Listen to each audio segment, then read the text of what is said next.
Welcome back to the Tim and Shipe Show, everyone. Thank you so much for joining us. This episode of our podcast is brought to you by My Auto Care. My Auto Care is a revolutionary auto repair industry. The best thing about My Auto Care is that they will come to you. I've talked about them over and over again, time and time again, and we're not going to stop yet because My Auto Care is amazing. Check out their website, myautocare.com. Schedule your next appointment. See all the services they do. You will not be disappointed and you will not be let down. Check them out, myautocare.com today.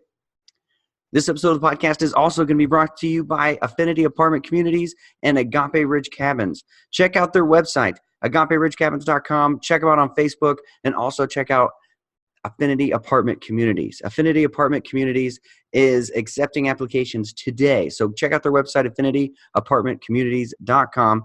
Check out their application process. It's simple, easy. They do living right. They make living comfortable. Check them out today. Anything from a studio apartment to a home with a garage. They have it all. And now they even have cabins out in the woods at the beautiful Hocking Hills, Ohio. And it's just beautiful out there. I can't wait for my family to go out there, and you shouldn't wait either. Check them out, agaperidgecabins.com and Affinity Apartment Communities today. This episode of the podcast, Tim and I are going to be discussing linebackers and talking about our picks last week. Hope you can stick around, and I hope you enjoy it. Let's get to it. Could be up to the offensive line. No, Prinzel's going to throw for it. Got to get it off. They go for the ball game. Touchdown! Touchdown! Michael Jenkins! Holy Buckeye! Tebow straight ahead into the end zone, and the Gators have put this one on ice. Hello, and welcome to the Tim and Shipe Show. This is a college football podcast. Thank you so much for joining us. We're a part of the Press Play Podcast Network, and Tim and I are going to be talking about college football for the next 45 minutes to an hour. So hang with us, enjoy it, give us a like, follow, and comment on Facebook, Twitter, and Instagram, and we will be sure to interact with you. We love talking with our fans and interacting and just talking college football. This is really mine and Tim's excuse to spend an hour every week as friends talking about college football. I mean, that's it. And so we love to talk about the game. We love to talk to each other. And we would love to interact with you. So give us a like, follow, comment on Facebook, Twitter, and Instagram at Tim and Shipe. Or you can email us at timandShipe@collegefootballpod.com. And so a little bit about the show. Tim and I are both avid college football fans. He is a Gator fan, and I'm a Buckeye fan. And so this year we're building a GatorBuck team, and later you'll hear about that as we get into our linebackers. And as the show goes on and as we continue to talk about college football, we will continue to build the perfect GatorBuck team. And so there's fun debates on who should be on that team, as in who is the best this week linebacker between the two schools all time. And so, Tim, let's get into our week in review. Tell us about your Gators. Yeah, Shipe, it was an exciting week. Obviously, the college game day was in Gainesville this week. Yeah. Building up to the Auburn at Florida game. And I remember talking last week a little bit about what the key to this game was, and it was the two two inexperienced quarterbacks. We had the freshman quarterback at Auburn versus the quarterback at Florida, who up until a couple weeks ago hadn't played since his freshman year of high school. So two inexperienced players going up against the best defenses they would play the whole year. Auburn might have the best defensive line in all of college football. Like, their defensive line is solid. Like, they're very, very talented. And so that was really the biggest key going into this game. And Dan Mullen even said that, which I think every coach says this every week, but it was going to be whoever made the fewest mistakes was going to win the game. Yeah. And, I was at this training this weekend. I do counseling. So I was at a complex post-traumatic stress disorder certification training all day Friday and all day Saturday. And I was very upset. So I actually I couldn't help it. At 3:30, I turned the app on my phone and I was watching the game, and two different people. I wasn't saying anything, but I was very tense because I was trying to listen into what was being said, but I was also very focused on the game. And two different people turned and looked at me and said, is Auburn winning? Yeah. And the look I gave them was just like, why would you even say that? So, it was a fun game. Like it was intense. Like, it was very stressful for me. Yeah. If you're a Gator and Auburn fan, I think it was fun. It was a fun game. There were a lot of turnovers. It was a sloppy game. It was ugly. It was sloppy. But what I love to see is the way that Florida's defense stepped up. They made a couple mistakes offensively. They fumbled 3 fumbles in the first half. Just not good at all in that area. But the second half, they really solidified things, and Florida's defense just stepped up time and time again. This is when I said their cornerbacks are finally healthy, their safeties are finally healthy, their whole secondary for the first time all season is healthy, and they really stepped up against this young quarterback who was inexperienced. You saw their defense just changing things up consistently through this game and doing enough to get the turnovers and to pull away at the end. Yeah, so Florida has another big game coming up this week with LSU. And did you say that if Florida wins Auburn and LSU, they're number 1 in your book now? Like that would solidify them at number 1? Is that what? I think so. They're at least top 4. Okay. I had to put in my top 4. These are huge back-to-back games. One at home, one on the road against top-ranked teams in the country. So I would say I don't think it would even be controversial to say if Florida wins both of these games, they've had the toughest schedule in the country up now. Okay. So we can get into this later when we do our top 4, when we do our top teams. But just right off the top of your head, who's out? If Florida's in, if they beat LSU, who do you have in your top 4 and who would be out? Ooh, I can't give it away. Jumping the gun. No, I won't jump the gun. All right. So we have I'll give you my I was humbled, Tim, because it was a much closer game than I thought. I thought Florida would get blown out by 3 touchdowns, and they didn't. They actually won the game. But to be fair to myself, I've barely watched Auburn play all year, and I was just kind of going by what the talking heads at ESPN were really saying, because it seemed like Auburn should have been a good team. Last year they were terrible, and so it seemed like maybe not. Maybe I'm just being a homer, but it almost seemed like people were giving Auburn a greater benefit of the doubt after a terrible year last year than they were even Ohio State at times, because people were ready to just pop Auburn in their top 10 after they had, a pretty weak opening first couple weeks. And so I was jumping on that train too, like, okay, maybe this Auburn team is legit. It was a really boring, really ugly game for me to watch, and I was kind of zoning in and out because of just how ugly and sloppy it went. But all credit where credit's due. Florida, you pulled it off. You came out on top, and so props to you and your Gators, Tim. Yeah, I was rooting for them. I'm not a Gator hater. Don't think that. I was rooting for your Gators because I don't like Auburn. No, it's fine. I think people are looking at Auburn from last year, and they struggled last year. Yeah, offensively and defensively, and this team coming in was very highly. There were a lot of high expectations defensively, but offensively, people didn't know what they were going to be. Right. And this young quarterback came in, and he beat Auburn. He did what he had to do. Other than that, they haven't really played anyone. Right. Honestly, they really haven't. Right. So, I think that this was a big test. And like I said, going into Florida was different than anything they played this whole year. And I actually heard multiple people were claiming from Auburn, like Auburn fans that went to the game, were claiming that they were bringing in sound, artificial noise to make it louder in the stadium, and it wasn't. Like it was that loud. Like it was an intense scene. We talked about the home field advantage, at different stadiums before. This is one where Auburn fans were actually saying they felt like it was artificially made or created to make it louder, and it just wasn't. It just was that intense of a scene. And Florida fans, we've been craving this for a long time. It's been years since we were really in this situation, and I'm trying to be extremely confident, but I'm also wary because we've been here before. Early in the season. Cautiously optimistic.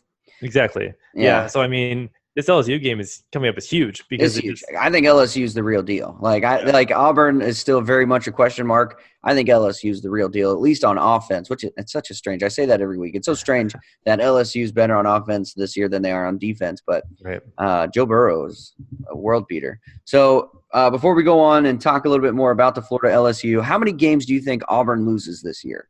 Are they ending the season 1 loss to the Gators, 3, 4? Where are they at in your mind? Here's the problem. I think that they also play LSU on the road. Mm-hmm. Now this coming week, obviously, but the week after. So they have the week off. No, I'm sorry. They play Arkansas this week, and then they go into LSU. So LSU has a tough game against Florida, of course. Then they turn around and play Auburn back-to-back.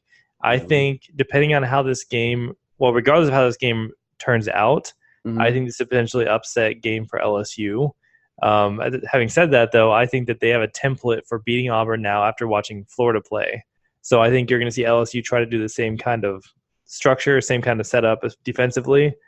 And then Auburn has to turn around and play. They play Georgia and Alabama after that. Yeah. So I think realistically, we're looking at a 3-loss Auburn team if they're lucky. Optimistically, I'd say a 3-loss Auburn team, maybe 4. Yeah. And so I just have to challenge your thinking of ready to bump Florida up to number 1 after beating a 4-loss team and LSU. So I don't want to get into too much of it. No, I understand what you're saying, but also keep in mind, then we're talking about Auburn. Yes, they were ranked in the top 10 before this loss. They were ranked number 7. Then you lose to 3 of the top 4 teams in the country potentially at that point, with LSU, Alabama, Georgia, and Florida all ranked potentially very highly. So I'm just saying, like, whichever one, Florida or LSU, wins, Auburn's supposed to play 3 of the top 4 to 5 teams in the country at that point. It's fair. So that's why I'm saying I stick with that. Yeah, when you have an artificially inflated SEC, it's going to make a lot of teams look good. That's my final say. All right, so Florida LSU, what keys to the game for you this week, Tim? So Florida LSU, I'm a little nervous about this game, like I said. The keys are going to be make it overly simplistic. I think, can Florida's defense play similarly to what they did against Auburn on the road as far as creating turnovers? Can they confuse Joe Burrow? Can they step up when they need to? Can they get the sacks that they've been getting? They lead the nation in sacks right now. So can they keep that going? Can their defensive line overpower LSU? Can they stop the run game? If they can do that, that's huge. And then obviously Kyle Trask has to continue to progress. He's got to stop the fumbles. He's got to stop the turnovers. His progressions are great. It's just the fumbles. He doesn't see the guy coming from the corner. He doesn't. Yeah. He doesn't see that weak side blitz, and that's what seems to be hurting him. It's happened multiple times over the last few weeks. That's the biggest concern for the Gators. I think that's going to be their focus this year, of eliminating that, finding ways to prepare him for that. So if they can do those things, eliminate the turnovers, and stop the run game, I think Florida wins this game on the road to LSU. Okay. I just an outsider's perspective, I think the key to this game is going to be how good are your DBs really. If I were to put the over-under on passing yards against Florida at 250, would you go over or under? In this coming game? Yeah, Florida is giving up 250 yards passing, over or under? I say under, because I think they're going to try to make them run the ball. Okay. So I think they're going to I think Florida's defensive backs are healthy. I think they're good. They're very, very good players. They're talented, very, very talented on defense all the way around. So I think I'm going to say under for this game. Under? Okay. I think it would be Joe Burrow's worst game of the season then, because I think he's had almost 300 almost every game so far this year. He's the best team he's played this year. Texas? Oh, yeah. Yeah, Texas. The 45-38 game. Other than that, they played Georgia Southern, Vanderbilt, and Utah State. So, it will be the worst game he's had of the whole year. I really believe that. Yeah. Okay. All right. That's exciting. So looking at the Ohio State game last week, it was first quarter. You're looking at this game where I think Ohio State had 6 total yards in the first quarter, and you start thinking to yourself, okay, here we go again. Michigan State has our number. But then in the second quarter, I think we went from having 6 yards to 300-plus yards in the first half. So we figured it out. We made some second quarter adjustments, which I've been so impressed with Ryan Day and his adjustments. I mean, this guy just blows me away. Ryan Day continues to do everything right. After the game, he gave the game ball not to a player, but to our strength coach, Mickey Marotti. And so he just dude just is crushing everything. I'm just really impressed with Ryan Day. So the Michigan State legit defense. I think Michigan State, their defense would challenge any team in the country. And Ohio State put up 34 points on them. So the first challenge, first test, and we continue to be well-balanced. We had just a well-balanced offense, well-balanced rushing game, passing. Justin Fields continues to impress. I don't know why, but I'm still not sold on Justin Fields. I like his toughness. It was really fun to see him running down the field to lead, to get some blocks. You know, he took some funky hits this game. He got hit harder this game than in any other game by far, and he just kept bringing it. And he impresses me toughness. I'm still not convinced on his arm, even though he has great passing. But our wide receivers, there's not one of them that won't be playing on Sundays. Our wide receivers are the real deal, and so it's really easy to be able to pass the ball when you have elite wide receivers and an offensive line that is just killing it in the trenches right now too. So still not convinced. Justin Fields, please convince me. And next week, there's a bye week upcoming, but the week after that we play Friday night Northwestern, and then the week after that is the real test. We find out what this defense is made of when we play Wisconsin. So Northwestern can give you fits. Somehow they were in the Big Ten championship last game for some odd reason, just because of how things fell, 8-4, I think, and they still ended up in the Big Ten championship game. It was a weird season. But so we have a bye week and then Northwestern, and the Buckeyes are rolling. Continue to look like the best team in the country. Yeah, and I don't want to sound like a Buckeye hater. I hope it doesn't come across this way, but I do It want to always point comes out, across that way. Okay, well, that's fine. But I just want to point out, I mean, Michigan State's defense, I buy into them up until the week before the Ohio State game where they gave up 34 to Indiana. Indiana's not a good team. Like, on either side of the ball, they're not a good team. I think they still have like the number 4 defense in the country or something. I know we're still relatively early in this. Well, I'm just saying, like, this is the first real test against a good offense, and they got blown out by Ohio State, which we both predicted that. That's not surprising. Right. But part of that is the week before when they played Indiana, they gave up a lot of points to a bad team. And that was kind of like a little bit of a yellow flag, red flag for me of like, what's this team doing? I mean, obviously, they still won the game. What was the score of that game? I don't even know. I want to say it was 31. It's 40-31. 40-31. Okay. Yeah, so they scored 40 on Indiana, but they give it 31 points. Yeah.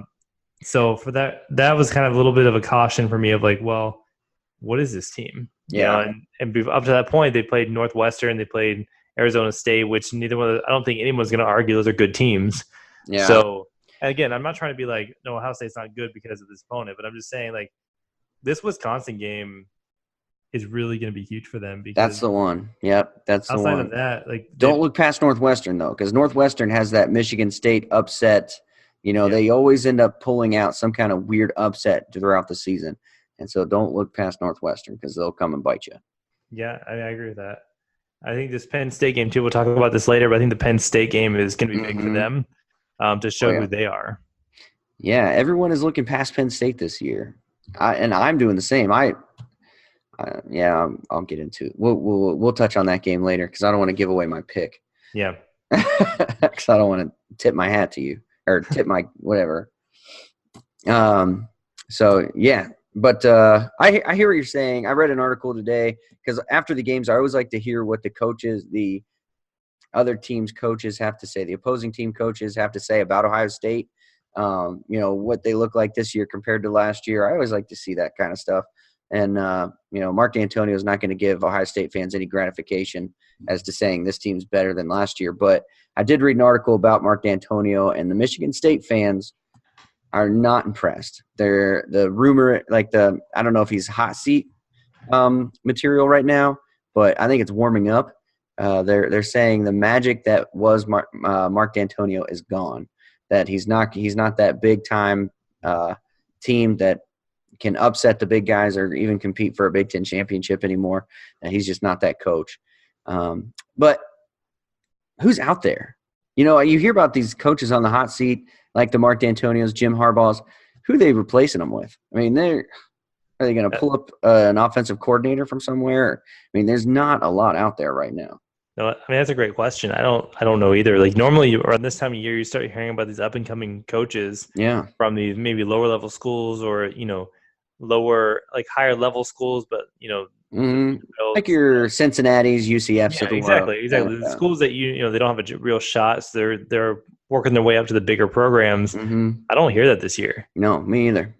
I don't know who's out there. Like, so if you think you're firing Jim Harbaugh and you're finding somebody better, you better think long and hard about that, because I don't know of anyone out there that's going to come and take a job at Michigan and think that they're going to do better than what Jim Harbaugh is doing for you. Well, maybe they want to go down to northern Florida and look at this Willie Taggart guy. I heard he's going to be available soon. Yeah, maybe.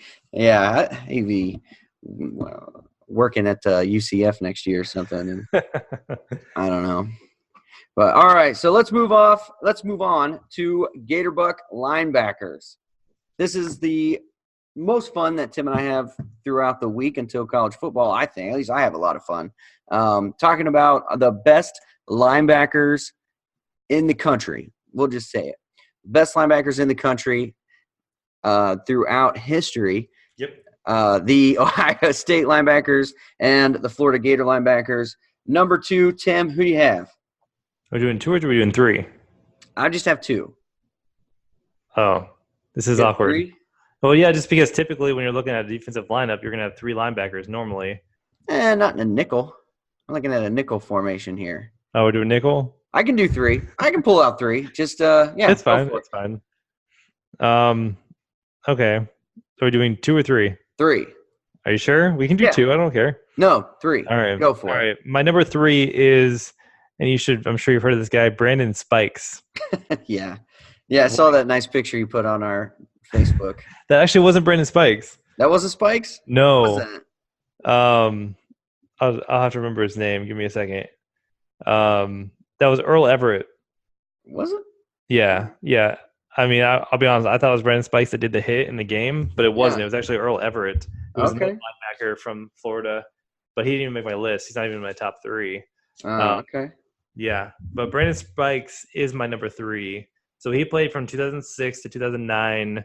He was drafted in the second round, 62nd overall, to the New England Patriots, which obviously equals to winning Super Bowls, which doesn't matter in our thing. But doesn't matter. You know how that works. If you draft out the Patriots, you're going to win Super Bowls. He was basically a 3-year starter. So in those 3 years, he was a 2-time SEC champion, 2-time national champion, 3-time All-SEC, 2-time consensus All-American. So he started 39 games, 307 tackles, 31.5 for a loss, 6.5 sacks, 2 forced fumbles. He recovered 4 fumbles, 6 interceptions, and 4 touchdowns. Okay. Spikes. That's a good resume. Yeah. All right. 3, not bad. Yeah, not bad at all. My number 3, man, I'm having a hard time now that we have 3 because I'm not prepared for number 3, but I will. Here's what I'm going to do. Never mind. I'm not going to tell you what I'm going to do. My number 3 is A.J. Hawk. A.J. Hawk, 2004 Consensus All-American, 2005 Consensus All-American, 2005 Big Ten Defensive Player of the Year, 2005 Vince Lombardi Trophy winner. He had 394 tackles, 15 sacks, 7 interceptions, and 3 recovered fumbles. The dude was legit. Born to play linebacker, and just he was all over the field all the time with great hair, him and Bobby Carpenter. Does a great hair earn you bonus points? It does. Okay. It does. Oh, draft pick. I'm so sorry. Let me take a look. See where he was drafted. I feel like you're really prepared for this. I am. I have all these stats. AJ Hawk draft profile. Here we go. He was drafted The anticipation, I can't wait to hear it. He's got to be a first rounder, right? He's giving me his combine stats right With now. a hair like that, how can you not be a first round pick? I hear you. Man, I can't find his draft pick. He was definitely drafted. Are you sure he was drafted? Has he played? Did he play in the NFL? I don't even know. He ran a 4.540. Who did? AJ Hawk. Never heard of him. AJ Hawk. No, doesn't ring a bell. Why can't I find where he was drafted? He was 5th overall by the Packers. You're welcome. Thank you. 5th overall? First round? Obviously, I get credit for that because I found it before you, so that hurts your overall. First round, 5th pick. Where was Spikes drafted? He was the 2nd round pick Ooh. for the New England Patriots. I think that gives you bonus points. Yeah. They pick up. But you, I mean me, the Patriots, because they win champions. I hear you. I mean, but they win championships with, like, the waiter from, I don't know, some Olive Garden. Like those are the undrafted guys. Yeah. So if they're taking them first or 2nd round pick, that means it's even better. Yeah, no, he went 5th overall, and he was a monster in the NFL too. So it's very, very interesting. That's my number 3 guy, by the way, Tim. Number 3, 5th overall pick. All right. So Wait to hear who number 2 is then. Yeah, you wait for it. Who do you have as number 2? Oh no, I just went. Stephanie, you're up. I only had 2 people like that I was semi-prepared for. 3rd. That is, but I bumped my 2 to 3 to fill time. So you want me to go so you can find somebody right now? I have somebody. I just automatically get my number 3. You go for 3. You go for your number 2. As I prepare stats for my number 3. My number 2. This is embarrassing. Yeah. All right. So I'm gonna go with my next one's gonna be Wilbur Marshall, who played from 1980 to 1983, who was picked 11th overall by the Bears. He actually played tight end his freshman year, and then he transitioned over to linebacker and started 3 years as a linebacker. So in those 3 years, he had 343 tackles, 58 of those for loss, 23 sacks. So in those 32 games as a linebacker, he also had 4 interceptions. He was 3-time All-SEC in those 3 years, 2-time consensus first-team All-American, National Defensive Player of the Year in '83, and he's one of 5 players in the University of Florida Ring of Honor, along with Steve Spurrier, Jack Youngblood, who we've talked about, both of those guys, Emmitt Smith, and Danny Werfel.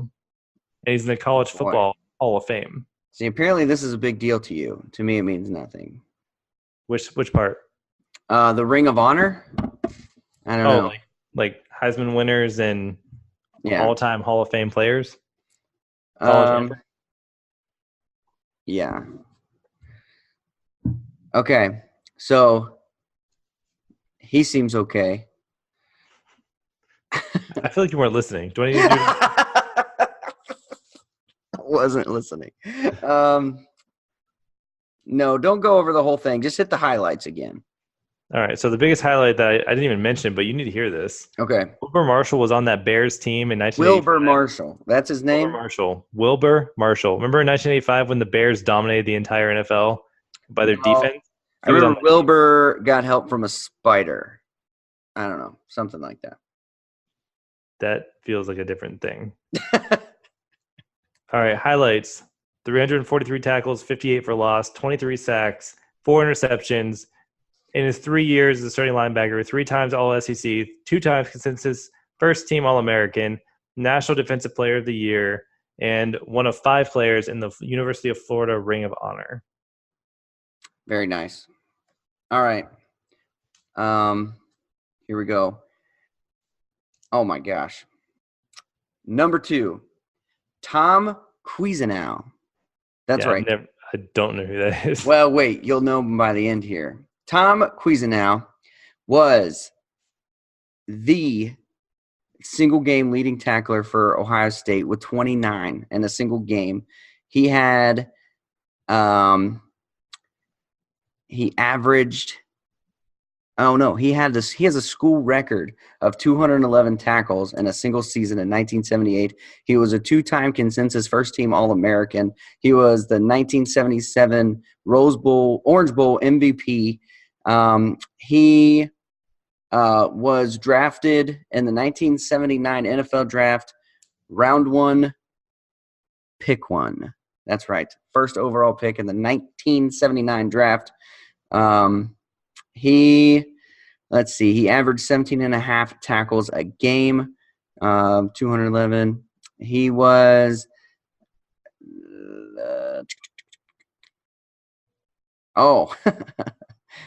his last game as a Buckeye was the 1978 Gator Bowl against Clemson. Do you know what happened that game? Yeah, Clemson won, right? Yeah, and it was the last game that Woody Hayes ever coached when he punched that guy in the face. Yeah. His own player. No, it was it was a Clemson player on his sideline. And punched him. Right. He was an animal. The guy was an animal. So he has the most single tackles in a single game. He was the MVP of the Big Ten in 1978. Let me just continue to read down his Wikipedia. That'd be great. But he does rank second all time with 569 total tackles. So when did he play? What years? He played 75, 76, and 77. He played for 3 years? Mm-hmm. Okay. Well, no, if you count 75, 76, 77, and 78. I'm sorry, 4 years. Okay, so he played 4 years. Yeah, he was just, it says here, finished 4th, 6th, and 12th in the AP polls. I don't know. It was in Ohio State's heyday of Woody Hayes and all that good stuff. So other than you said he had a lot of tackles. That was impressive. But what were his other career statistics? Oh, two-time All-American, first-team All-American. Oh, just All-American, not consensus? Consensus All-American. I'm sorry. Yeah, consensus All-American. MVP of the Big Ten in 1978. First overall pick. He became the 25th Ohio State player, along with 7 Buckeye coaches, to be named in the College Football Hall of Fame. Those are all the stats. You don't have sacks or interceptions or anything like that? Tim, I literally just found this guy. 10 interceptions. No, hold on.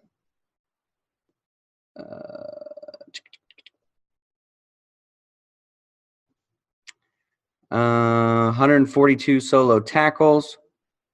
Yeah, I don't know. Yeah, he was just a tackling machine is what he's referred to as here. And so without pausing much longer and dragging this out, I don't have them. I imagine he had some, but I don't have what his whole list. So overall decent. Here we go. I'm sorry. 16, 4 interceptions with 61 total return yards, 15.3 average. So 4 interceptions. Sacks, you didn't have that number? He had I was going to make up an outrageous number, but okay, so you don't know. That's fine. Yeah. So your guy had a few more tackles than mine, but mine obviously a few more. Yeah. Anyway, like 100 more. Maybe like 100 more, but he played a whole season more, so that's fine. We're talking about 10 numbers in between draft picks between 1st and 11th, so that's fine.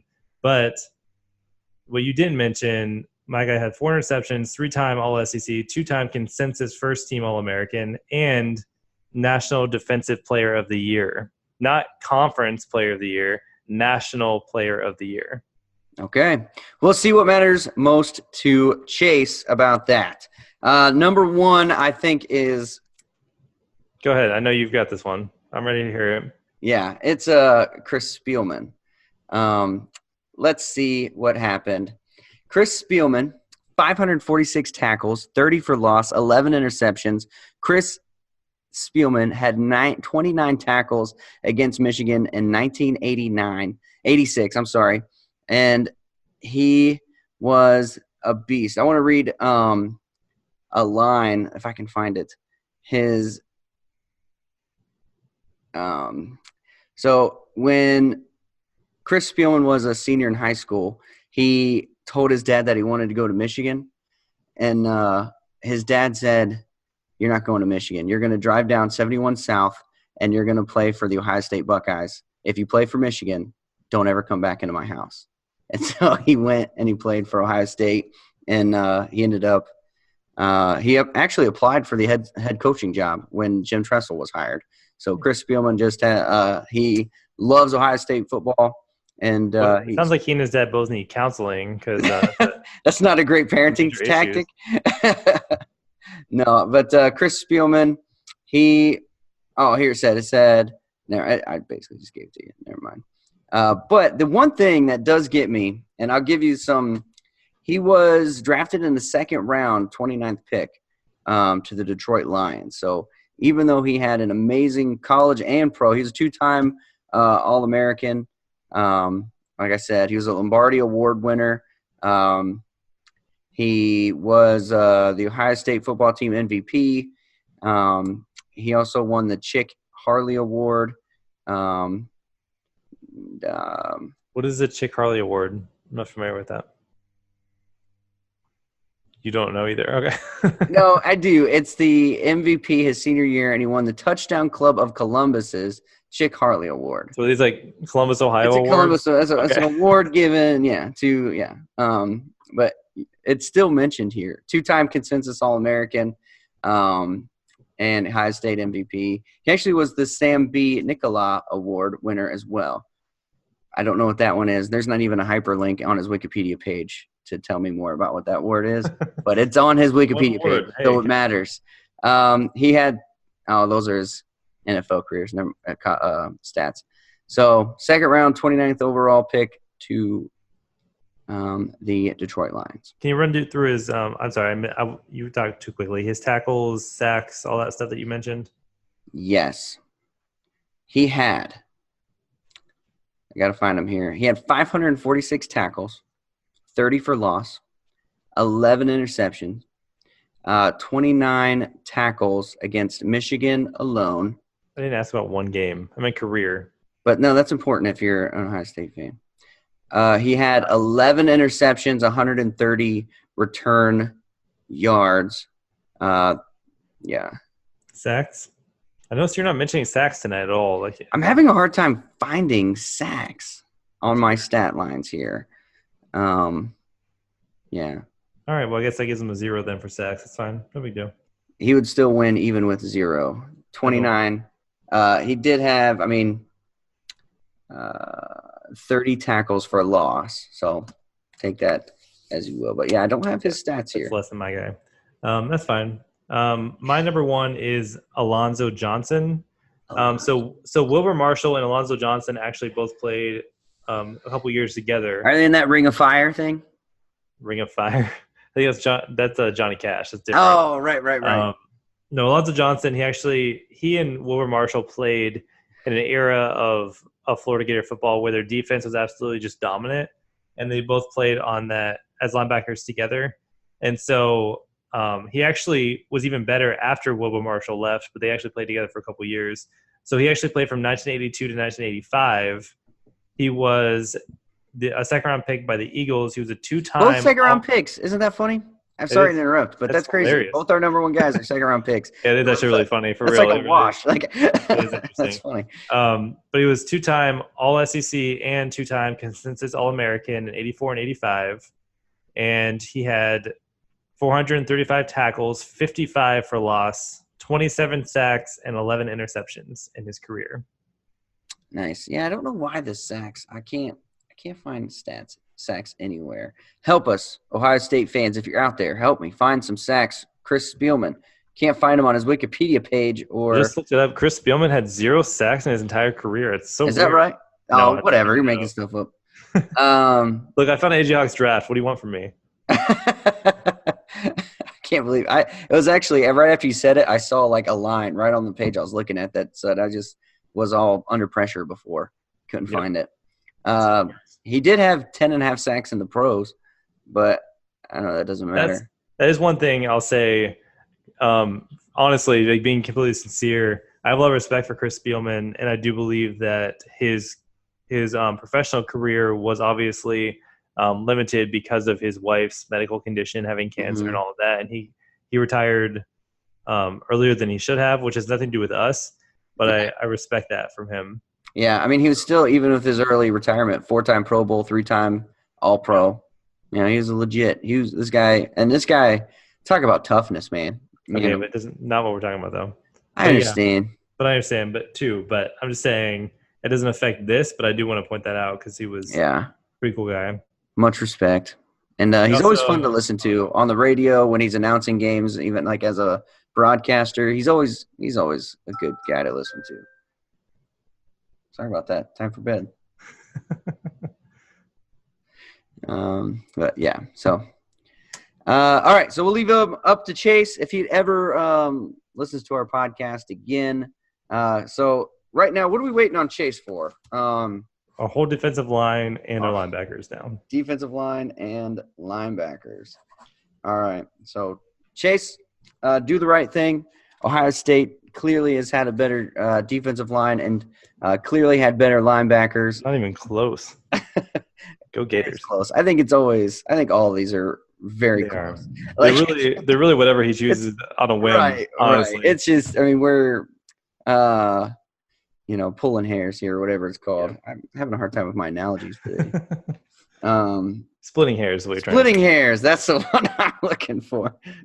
Thank you. Yeah, so that's we have some pretty great, historically great linebackers throughout time. And so Chase, give us what we think. So right now, as it stands, we have Gator quarterbacks, we have Buckeye running backs, Buckeye wide receivers, Gator tight ends, and mostly we have a 3-2 split on the offensive line, correct?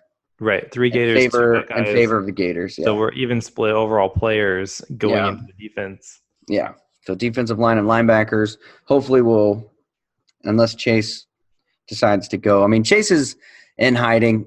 People, to be fair, as Browns lost pretty horribly last night, so he may be hard to reach the next couple of days. He's probably in mourning. Although I feel like that gives me the advantage because I think he's a little anti-Buckeye right now after what happened last night. Yeah. After Nick Bosa completely trashed Baker Mayfield on and off the field. Yeah. Good for you. I will say, just to be fair, I did feel like it was a little immature for a professional athlete, but it's fine. It's competitive edge, whatever it takes to get you hyped for the game. Yeah. Immature. It's just fun. They said that him and Sam Hubbard, another Buckeye for the Bengals, when they played, they kind of like talked about doing something like this when they played the Browns. So it's kind of a collaborative effort. Okay. It's just, I think it's all in good fun. Sure. Coming from a Buckeye, I'm number one Buckeye. Browns are like tertiary after. It's like Buckeyes, professional Buckeye players, and then the Browns. Like that's kind of how I root for my football. So picks against the spread, Tim. All right, let's get into this. Last week and then this week. Yeah, last week. So we both picked Ohio State to cover the 20 points against Michigan State, which they did. Boom. So that was no change there. We both picked Iowa. Michigan was favored by 3.5. We both picked Iowa, and the ugliest game of the week, Michigan covered those 3.5 points. So we were both wrong there. Yeah. And then finally, we both picked Auburn to cover those 3 points against Florida. To be fair, I only did it out of fear because I was scared. I was like, I don't want to be double dosing on misery this week. But Florida did not only cover, they won this game. And the second ugliest game of the week after that Iowa-Michigan game. I don't even think you can put those two games in the same region. The Auburn, at least Florida and Auburn scored points. I mean, Michigan and Iowa is awful. 3 interceptions by this senior quarterback at Iowa is embarrassing. Yeah, and you think when you look at the Michigan-Iowa game, you think like, oh, wow, 10-3, what a defensive battle. Ugh, no, it was a battle against 2 ugly offenses. It wasn't even a defensive battle. It was just ugly against ugly. Where at least with the Florida and Auburn, they were both driving the ball, or at least Florida was. Florida was actually driving down the field. They just had bad turnovers at bad times. Yeah. Whereas Auburn in the second half just had ugly turnovers when they couldn't afford to. Yeah. So at least it was an entertaining game to watch. Yeah. So, but that's where we are. So I continue to be up 4-1 against you at this point. So moving into this week, so it's upcoming games. We have 3 games this week, type. I feel good. I hope that wasn't too loud in this microphone. Please don't wake up your baby. Yeah. Right. So I have my 3 teams circled already for this game with the spreads. Me too. All right, so I'll let you go first here. We have the Oklahoma. I think I went first last week. Okay. I think I did. I think you should go first this time. That's fine. I think you cheat and you pick. I can tell you my keep your 4-1. If you can you see my picks? Nope. I saw the writing. I didn't see anything circled. You see my T? Oh, is that what? Okay. All right. I see it. All right. So Oklahoma playing Texas in Dallas, so it's considered neutral field. Oklahoma is favored by 10.5. I have Oklahoma winning this game by 2 touchdowns over Texas because I don't believe in Texas. I don't think Texas is that good. The only good team they played was LSU, and they got beaten. So I'm taking Oklahoma. I'm actually taking Texas here. So we're going to have a nice game to watch this week. I'm taking Texas. I think 10.5 is too much to give to Texas. I think it's going to be another high-scoring Big 12. Typical Big 12. Yeah, typical Big 12. It's going to be a high-scoring game, but I think it's going to be a close high-scoring game because neither one of these teams, I think, has a defense. And so we're going to see a lot of offense. And I have a lot of faith in the Texas offense. So I think if they don't win, they're going to keep it close. Let me ask you this. Over under one team in the 40s. Oh, one team? Yeah. Over. Both teams are going to be in the 40s. I agree. It's going to be ridiculous scoring in this game. Yeah. Yeah. All right, Shai. Like a 48-42 is kind of where I'm going here. I could see that. But I think it's going to be more of a 49-38. Okay. So that's where I'm going with this game. All right. Game number 2, we have Penn State at Iowa. Ugh. Penn State is favored by 3.5. All right. I have no faith in Penn State. I have no faith in Iowa.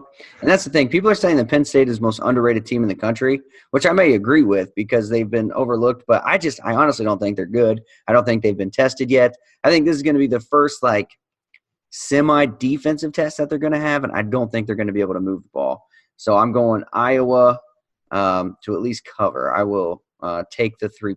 I'll take the 3.5 and go with Iowa at home. I think Iowa's a tough place to play. Ask the Buckeyes from a couple years ago. Right. So I'm going Iowa. Yeah, I'm also taking Iowa. I was hoping you take Penn State just because looking at Penn State, the best team they've beaten this year is Pittsburgh. Yeah. So that does not give me a lot of confidence in this team.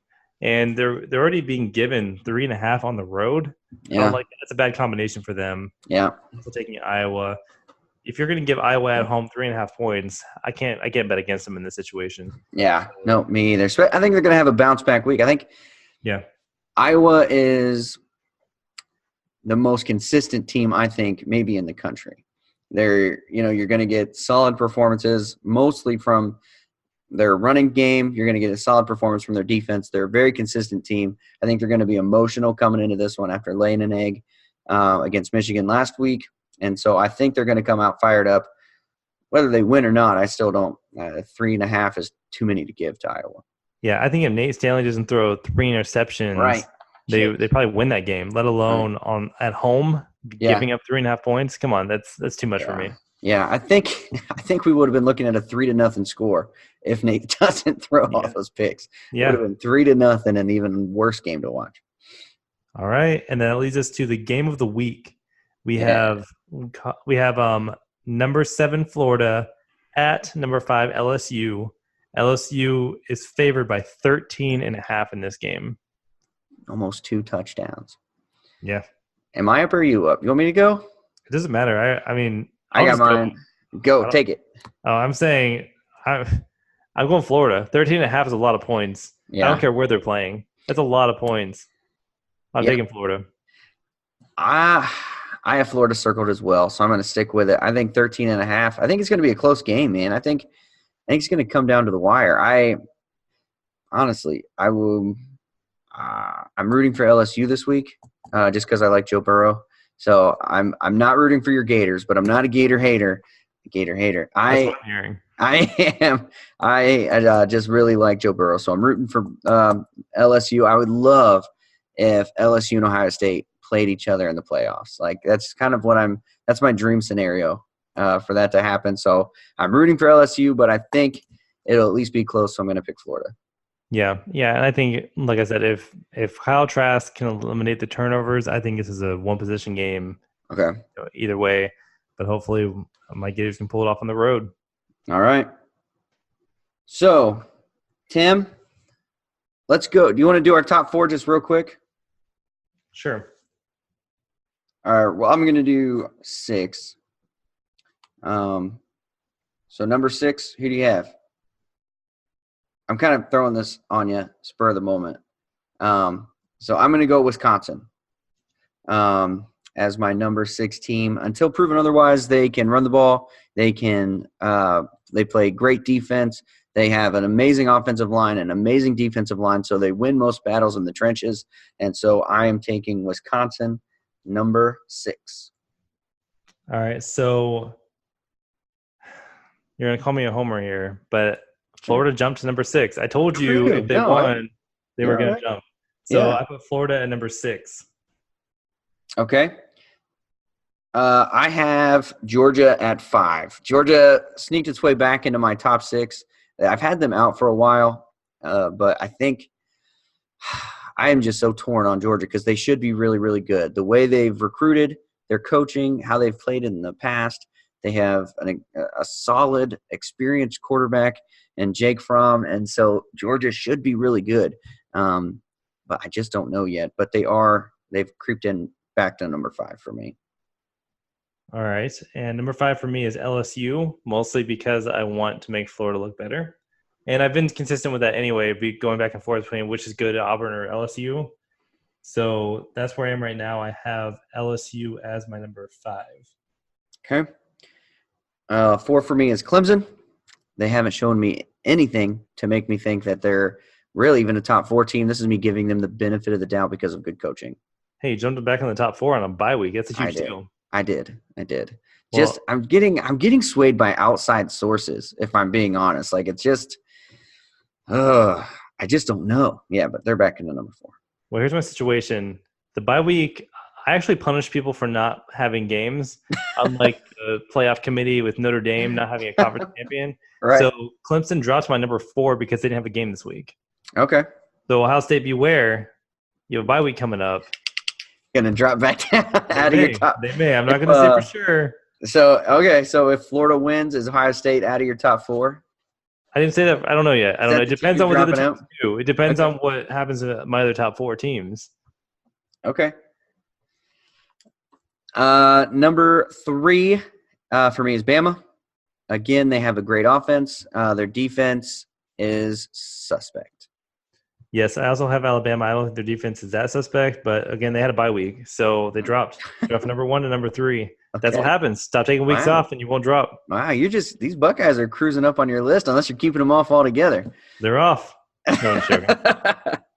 All right, number 2. Number 2 is such a hard pick for me. I'm actually going LSU and Oklahoma as my number 2 teams because I can't pick between the two. I think they're both maybe I should have them tied at number 3 like the AP poll, drop Clemson out of the top 4, put Bama at 4. Anyway, LSU and Oklahoma, I think this weekend is going to be telling for both of these teams, and it's going to solidify and clear up what my top 4 really is going to look like. So, yeah. Interesting. Well, Oklahoma dropped out of my top 6 completely for now. Yeah. So it depends on what they're doing against Texas, but Georgia is my number 2. So Georgia dominated Tennessee. Good. Yeah. What? Yeah, they jumped. They didn't have a bye week. They jumped Alabama. They jumped Clemson. They are my number 2 team right now. I'm more shocked about who's number 1 has to be then. Well, I won't get too excited. You have a bye week coming up. I understand, but number 1 for me is obviously the Buckeyes. They've been the Buckeyes since like week 2 because I'm pretty sure you put them in like 2 weeks ago. That's all right. Was it 2 weeks ago? I think I don't know. But they've been in my top 4, I think, the entire season. if I remember right. Well, this is your homer. We'll have to listen to the – yeah, I'm definitely a homer. But we'll have to go back and listen to the record. But Ohio State, number one, they're solid, man. They impress week in and week out. I get more and more impressed with the coaching staff and more impressed with this team's toughness and consistency. They're playing with an edge, and it's all business. They just know it. So Buckeyes, number one. Well, and I put Ohio State number one right now, very tentatively, because they still have a bye week. They have a bye week coming up, which means they're more. I'm consistent, man. They're going to drop if they don't play, they don't stay. Okay. That's my rule. They don't play, they don't stay. That's good. I like it. So they'll probably drop a spot or maybe two, depending on what these other teams do. Obviously, one of my top 6 teams is going to be off next week because they play each other. LSU and Florida, of course. So if Georgia, Alabama, and Clemson continue to do what they're doing, then Ohio State should drop a spot or two on their bye week. But it just depends. Like, you never know week to week. That's why I love college football. But that's my top 6 right now. Yep. Okay. And I like our top 6. I think it's good. And so with that, we're going to bring in a new segment of the show. And I think this episode's running long, but that's all right. You guys can deal with it because we are going to do something that I'm kind of excited about. It's called Final Thoughts. And it's going to be 10 to 30 seconds where Tim and I can talk about whatever we want, from movies, anything. Can we make an agreement that's anything but politics? Sure, yeah. Okay, can we keep politics out of this? But we can talk about whatever we want, whether it be movies, college football, NFL, if we want to talk about the Browns and the Niners over the weekend, whatever it is. Tim and I get 10 to 30 seconds to just kind of share our thoughts about what's going on in the world in a certain sense. And so I will go first, if that's all right with you, Tim. Sure, go for it. Because I'm going to actually talk about the NCAA for a second. NCAA across the board, from college athletics to college basketball to college football to college athletics across the board. I just think the NCAA has to go. And it's going to be weird to see college football without the NCAA on it, but I think that this sign that they are so hesitant to start at least letting college players profit off of their own names, like, this is just crazy. Every single college basketball coach is they came out 100% behind this. Let college players benefit from their name and likeness. And that just goes to show that, for one, college basketball players have been getting paid for a long time, I think. And then I think every college basketball coach knows it, that their players are getting paid in one way or another. And in college football, I think it's easier to turn a blind eye to that kind of thing. You have 85 players on your roster, one or two of them or three are getting paid. It's easier to turn a blind eye. When you have 12 guys on your basketball team and they're all coming in with nice cars and nice shoes, you got to think something's up. And it's pretty obvious that it's a lot harder in college basketball to turn your blind eye. And so, but NCAA, you have to get on board. You have to start making changes. You have to be adapting to the times and let these players make money off their name. And you have to cut back on some of these recruiting rules that are just ridiculous. How often we see college teams self-report these ridiculous rules just so they don't get hit harder by the NCAA and their inconsistencies across the board. I think either the NCAA goes, or we're going to start seeing maybe minor league football teams pop up here and there until the college football sport it's not going to go away, but it may become less and less important, less and less influential to a college player to go and play. I mean, like a typical college athlete to go and play at the college level instead of going to the minor leagues. And so NCAA, I give you 25 years if you don't start changing now. I think it'll take that long to work out. Maybe not even that long, 10 to 15. I'm changing that. 10 to 15 years. If you don't adapt and change, you will be gone. And it starts by you getting on board and start planning for 2023, when every single state is going to have some kind of bill passed to where college players can benefit from their name, because this is a bipartisan thing. I know this isn't a political thing, but it's a bipartisan. It passed unanimously in California, and every other state is going to follow suit. So it's time for you to get on board and make these changes now before you see yourself become irrelevant. Boom, mate. The end. That felt very political at the end. Sorry. No, it's okay. All right. Well, I'm going to go way less intense. I just wanted to point out this week how last week game day was at the University of Florida for their game against Auburn. This week, game day will be in LSU in Baton Rouge for the Florida LSU game. So that's a huge deal because if I'm not mistaken, off the top of my mind, I haven't done any research into this whatsoever, but I believe the last time game day was involved with the same school in back-to-back or twice in the same year was Clemson like 3 years ago. So it's a huge deal for Florida. It's a big opportunity for the recruiting last week was huge. They had a player that committed, was just like really reaffirmed his commitment there. And Dan Mullen's doing a great job with his school. And for the first time in a while, I feel very optimistic about the future of Gator football. We've been up and down the past, 10 years plus. So this is the first time in a while that I feel like we're finally back on the right track. And, let's go Gators at LSU this weekend. Hopefully we'll pull us off, and then we'll have the Georgia game is a big game left the rest of the season. If they can beat LSU, then they have a real shot of going to the SEC championship.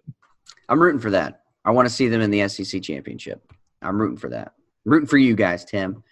So, all right, that's it. Those are our final thoughts of the weekend, our final thoughts of the week.